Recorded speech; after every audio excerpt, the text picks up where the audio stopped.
재매각 사건을 노려보시면 평소 얻는 수익의 한 2배 정도 이상을 더 얻어가실 수도 있으리라 생각을 합니다. 안녕하세요. 자, 오늘 주제는 유튜브만 보고 입찰을 하다가 돈을 잃을 수도 있다. 유튜브에서는 너무 쉽게 돈을 번다, 경매로. 이렇게 얘기하시는 분들을 보다가 셀프로 공부하고 하시다가 또 돈을 잃는 사례도 있잖아요. 경매의 리스크에 대해서 한번 짚어주시면 좋을 것 같습니다. 경매라는 거는 기본적으로 내가 원하는 가격에 입찰해서 낙찰을 받는 거기 때문에 그 내가 원하는 가격이 조사가 잘못되어 있다고 한다면 잘못된 가격에 쓸 수도 있는 겁니다. 일반 시중에 나와 있는 매물들은 정해진 가격으로 사는 거기 때문에 크게 실수할 일이 없거든요. 또 공인중개사분들이 그 집에 대한 어떤 문제라든지 이런 거를 잘 알려주기 때문에 그런 위험 요소가 없긴 합니다. 다만 이제 경매라는 거는 모든 권리 분석이나 그 물건에 대한 조사 이런 것들을 내가 다 마친 상태에서 그 기준으로 가격을 내가 쓰는 거기 때문에 판단이 잘못됐다면 잘못된 가격에 낙찰을 받게 되면서 보증금을 포기하는 경우가 발생될 수 있습니다. 말씀드릴 내용들은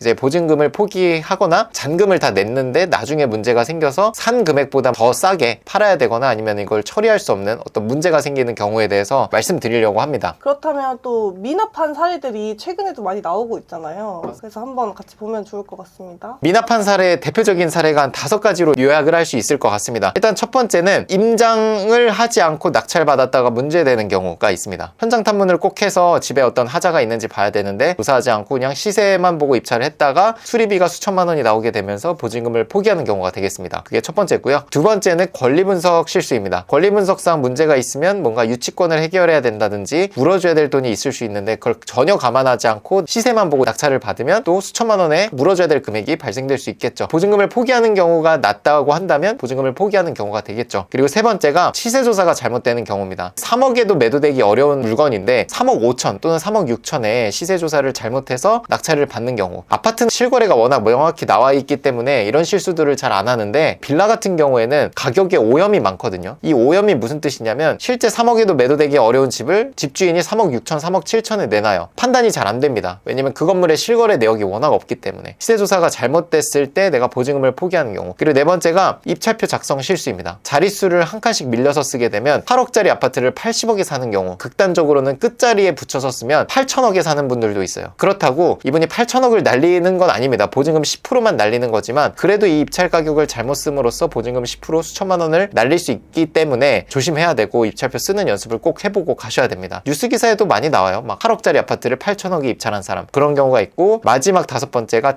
대출이 안 나오는 사람인데 대출이 80% 90% 나올 걸로 생각하고 입찰해서 낙찰을 받았다가 보증금이 하나도 안 나오게 되면서 잔금을 못 내는 경우가 종종 있습니다. 이렇게 5가지로 보증금을 포기하는 사례로 나눠볼 수 있을 것 같고, 대표적으로 이제 권리 분석과 입찰표 작성 실수, 그 2가지는 이제 우리가 경매지에서 볼 수 있고, 나머지 3가지 임장, 시세조사, 대출, 이 부분은 우리가 실제로 임장을 가보고 조사를 해보고, 대출 부분에서는 나만 문제가 없으면 됩니다. 상대방의 대출이 안 나왔다고 내가 대출이 안 나오는 건 아니거든요. 그런 점에서 우리가 현장 조사까지 제대로 하고 시세조사 제대로 했으면 문제가 없는 거기 때문에 보증금이 포기됐다고 해서 무조건 하자 있는 물건은 아닙니다. 그 점을 유념해 주시고, 한 3가지 정도로 실제 예시를 가져왔으니까 그걸 한번 보면서 설명을 드릴게요. 첫 번째 사례입니다. 2025년 10월 비교적 최근에 있었던 잔금 미납 사례입니다. 최초에 8명이 입찰을 했고 98%의 낙찰을 받았다가 보증금을 포기했어요. 왜 그런지 봤더니 대단지 아파트 물건이고 네이버 지도를 열면 전용 면적 84제곱이니까 공용 면적 포함해서 면적을 보면 116제곱미터입니다. 3층 기준으로 지금 4억 2천까지 매물이 나와 있습니다. 4억 2천에 저층 매물이 있으면 고층이라고 해도 한 4억 후반 정도 되거든요. 그 물건을 5억 4천에 낙찰을 받은 거예요. 경매 특성상 또 명도하고 여러 가지 부대 비용이 들거든요. 그런 걸 감안해도 지금 너무 비싸게 받은 거죠. 그래서 이 당시 보증금이 3,850만 원이었을 텐데 이 3,850만 원을 포기하는 선택을 한 겁니다. 그도 그럴 게 이제 실거래를 보면 26년 1월 기준으로는 15층이 4억 900까지 거래가 있었네요. 그거를 5억 4천에 받았으니 1억 이상의 손실이 났고, 그러면 보증금 3,800을 포기하는 게 낫다고 판단을 한 겁니다. 이렇게 이제 고가 낙찰을 받았을 경우에 보증금보다 더 비싸게 받았으면 보증금을 포기하는 경우가 되고요. 구체적인 예시는 보여드리지 않겠지만 기일입찰표가 이렇게 법원에 가면 구비가 돼 있어요. 보시면 맨 끝자리 여기에 붙여서 쓰면 5천억이 되는 거거든요. 나이가 좀 있으시고 시력이 좀 안 좋으신 분들은 1,000억, 100억, 10억 칸이 나눠져 있는 걸 모르시고 그냥 끝자리에서부터 쓰시는 거예요. 내가 쓰는 가격을. 그러면 이제 보증금을 당연히 포기하게 되겠죠. 그런 경우에 절대로 법원에서 뭔가 구제해주거나 안타까우니까 이거를 뭐 다시 돌려주거나 이렇게 하지 않습니다. 법적으로 이거는 몰수되는 게 정해져 있기 때문에 그렇게 우리가 입찰을 하면 안 된다는 거 예시로 말씀을 드리고요. 두 번째 사례는 뭐냐면 내가 인수해야 될 보증금이 있는데 그거를 제대로 판단하지 않고 낙찰을 받았다가 받다가 보증금을 포기한 사례입니다. 굉장히 과거 사례인데 좋은 예시가 되거든요. 우리가 배우는 입장에서는 5억 7천에 감정이 된 물건을 4억 7,500에 낙찰을 받았어요. 이분은 뭐 인수되는 금액 없다고 생각하고 그냥 시세 한 5억 초반 정도를 보고 입찰하신 것 같아요. 근데 보시면 좀 이상한 거는 4억 7,500에 가격적으로 매력이 있으면 2억 9천, 2억 3천까지 안 떨어졌을 것 같거든요. 지금 최저가보다 2억 4천을 높여서 쓰신 겁니다. 물론 그냥 시세만 보면 4억 후반에 받아도 괜찮은 가격으로 보여요. 하지만 이 물건을 받음으로써 물어줄 돈이 있다면 얘기가 달라질 수 있겠죠. 임차인 현황과 그리고 등기부 사항을 보면 전세권이 소멸 기준으로 나와 있습니다. 그러면 전세권은 사라지고 임차권이 있냐라고 했을 때 임차권이 있으면은 이제 대항력 때문에 인수를 받을 수가 있거든요. 권리 분석을 할 줄 아는 사람들은 여기서 이상함을 느껴야 됩니다. 전세권이 소멸 기준이 되면 이 사업 개시일, 이건 상가니까 전입이 아니라 사업 개시일입니다. 사업 개시일 1999년도에 이 날짜가 대항력이 발생이 돼요. 그래서 이걸로 봐서도 지금 대항력이 없는 게 아니라 있는 겁니다. 보증금 2억을 별도로 떠안아야 돼요. 보증금 2억을 못 받는다라고 했을 때는 인수할 금액이 생깁니다. 못 받은 금액에 대해서는. 근데 전세권으로서 지금 배당 요구를 한 것처럼 보이기 때문에 이 사람은 아마도 전세권 내가 4억 7천에 낙찰 받으면 2억에 전세권 1등이니까 당연히 돈을 받겠구나 하고 입찰한 겁니다. 하지만 이 물건은 전세권으로서 배당 요구를 하지 않았어요. 그래서 소멸 기준이 그 다음 권리인 근저당이고 전세권은 별도로 인수입니다. 그게 매각물건 명세서에는 기재가 돼 있어요. 여기 매각물건 명세서에 나와 있습니다. 보시면 소멸 기준이 전세권이 아니라 근저당이에요. 그 다음 걸로 넘어간 겁니다. 그러면 전세권은 어떻게 되냐? 여기 나와 있죠. 말소되지 않고 매수인에게 인수됨. 2억은 전혀 배당받지 못하고 낙찰자가 물어줘야 됩니다. 그러고 나서 이 물건을 다시 보면 이분이 4억 7천에 받았지만 2억을 별도로 인수해야 되기 때문에 6억 7천에 산 거랑 똑같습니다. 그래서 이분은 결국 보증금을 포기하셨고 그 다음 낙찰 받으신 분들 보면 2억을 감안하고 2억 5천 이렇게 받았죠. 4억 5천에 매수한 것과 똑같은. 그래서 이렇게 권리 분석을 실수하게 되면 보증금을 날릴 수 있다 말씀을 드리고요. 마지막 예시는 임장입니다. 임장을 통해서 내부 확인을 꼭 해야 된다. 우리 교육생분의 사례인데 쇼츠로도 올라갔어요. 이거는 경매 사건은 아니고 공매로 낙찰받은 물건이에요. 다행인 거는 굉장히 소액의 물건이에요. 보시면 6천만 원짜리 지방에 있는 나홀로 아파트인데 2,400만 원에 낙찰 받은 겁니다. 그래서 보증금도 뭐 그렇게 크진 않아요. 250만 원 정도 됩니다. 문제가 뭐였냐면 내부에 하자가 있었던 겁니다. 현장에 갔으면 무조건 판단이 가능했던 물건이에요. 외관상으로는 전혀 하자가 없어 보이지만 경매 공매는 내부 확인이 좀 어렵다는 게 위험 요소긴 합니다. 내부의 하자 정도에 따라서 보증금을 또 포기해야 될 수도 있어요. 이 집이 그랬습니다. 매도 가능한 금액이 한 5천만 원 정도인데 수리비가 3천만 원이에요. 이분이 받으신 가격에는 수리비가 감안돼 있지 않았습니다. 근데 이렇게 집 전체가 곰팡이로 돼 있고 집이 막 내려앉아 있으니까 수리비가 2천만 원 이상 나오게 됐고 그러면서 보증금을 포기하는 경우가 됐습니다. 보증금이 뭐 200만 원 단위이기 때문에 수업을 받았다라고 생각해도 긍정적이지만 5천만 원짜리가 아니라 5억짜리, 6억짜리일 수도 있잖아요. 그럼 보증금이 10배로 높아지는 거기 때문에 진짜 조심을 해야 된다고 말씀을 드립니다. 미납하는 사례가 가장 최악의 상황이잖아요. 아무래도 보증금을 날리다 보니까 미납 사례 방지를 위해서 최소한 이것 정도는 체크하면 좋다. 또 한번 정리해 주시면 좋을 것 같습니다.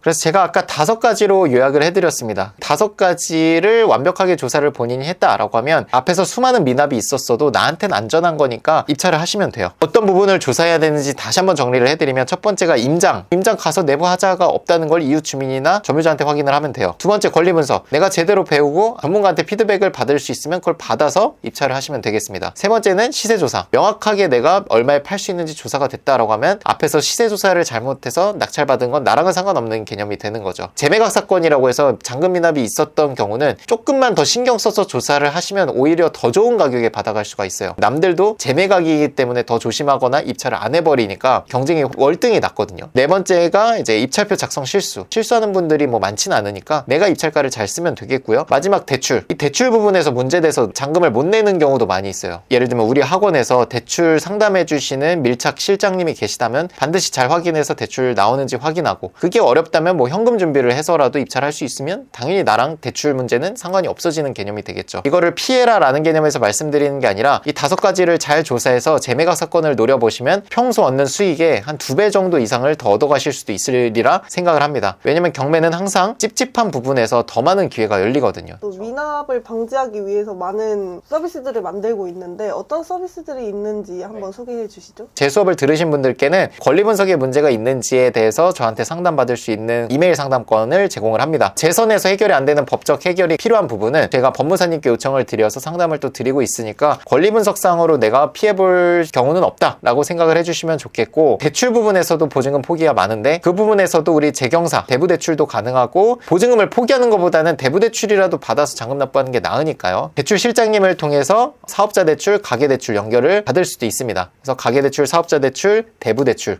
모든 대출들을 저희는 다 연결을 해드리고 있는 점 말씀을 드리고요. 가격 조사를 잘못해서 낙찰받지 않도록 실거래 분석 프로그램부터 해서 빌라 매매 전문 공인중개사분들의 연락망까지 확보를 하고 있으니까 이 혜택들만 잘 이용하셔도 내가 보증금을 수천만 원을 포기하는 경우는 없게 만들어 드린다고 말씀을 드립니다. 그래서 여러분들이 경매하는데 편리함뿐만 아니라 사고를 미연에 방지할 수 있도록 이런 어떤 밀착 서비스까지 저희가 제공을 하니까, 내가 뭐 경매하는데 돈 날릴까봐 걱정이 돼, 그럼 저희 학원에 오셔서 이 혜택들만 이용을 하셔도 돈 날리는 경우를 미리 방지할 수 있다라고 말씀을 드립니다. 또 저희가 2주에 한 번 무료로 강의를 하고 있는데 또 어디서 볼 수 있는지 한번 소개해 주시죠. 모든 영상 고정 댓글에 아래쪽에 자세히 보기를 눌러보시면 링크가 있습니다. 비밀번호도 없으니까 그냥 요 링크 누르시고 오픈 채팅방으로 들어와서 대기만 해주시면 2주차, 4주차 화요일 저녁 9시에 제가 줌 라이브 특강을 하고 있으니까 그 내용만 들으셔도 경매를 좀 더 친숙하게 만들 수 있으리라 생각을 합니다. 좋습니다. 고생 많으셨습니다. 고생했습니다.